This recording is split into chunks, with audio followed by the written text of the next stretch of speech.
लिफाफे वाली राखी। सोहम हाथों में राखी लिए सोच रहा कि जरा सी बात क्या हुई। बातचीत बंद कर दी अनु ने। सोहम को बचपन का दिन याद आ गया जब छोटी छोटी बातों पर दोनों झगड़ पड़ते थे। कई कई दिन बात ना करते। तब अम्मा पुल का काम करती दोनों के बीच। अक्सर होता ये कि सोहम ही मनाता अनु को, कभी चॉकलेट से तो कभी उसकी पसंद की आलू की टिक्कियों से।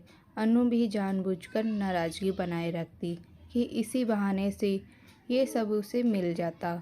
भाई बहन के बीच अगर मन मुनाव ना हो, सच्चे झूठे झगड़े ना हो, रूठना मनाना ना हो तो प्यार भी नहीं बढ़ता। अनु और सोहम बड़े होते गए तो लड़ाइयाँ कम होती गई और एक दूसरे के लिए स्नेह बढ़ता गया।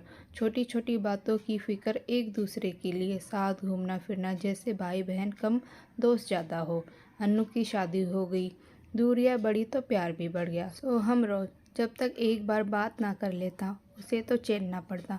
हर त्योहार पर ढेर सारे उपहार लेकर जाना। अपनी शादी के बाद भी सोहम ने यह सब बनाए रखा।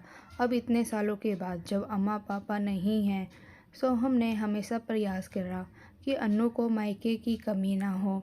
अम्मा पापा के जाने के बाद उसे ये ना लगे कि अब मायका नहीं रह गया। पापा की तिथि में जब अनु आई तो किसी बात पर दोनों उलझ गए। बात क्या थी?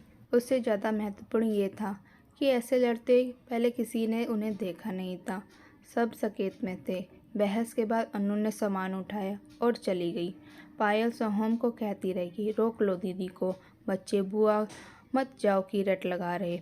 पर वो चली गई। सोहम ने ना रोकने की कोशिश करी, ना अनु ने रुकने की। महीने बीते, दोनों के बीच बातचीत बंद थी। अब तो बच्चे ना थे कि वह एक चॉकलेट या किसी और चीज़ से झगड़े सुलझ जाए। अब रिश्ते से ज़्यादा अहम मजबूत हो गया है। बड़े होने पर एहसास आ गया है। उम्र के साथ परिपक्व तो हुए पर रिश्तों की डोर कमज़ोर हो गई।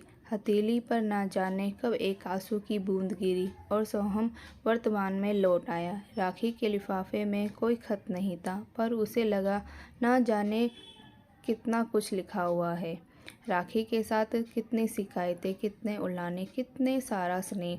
अभी तो 2 दिन है राखी में। कल सुबह निकले तो शाम तक पहुंच जाएंगे अनु के घर।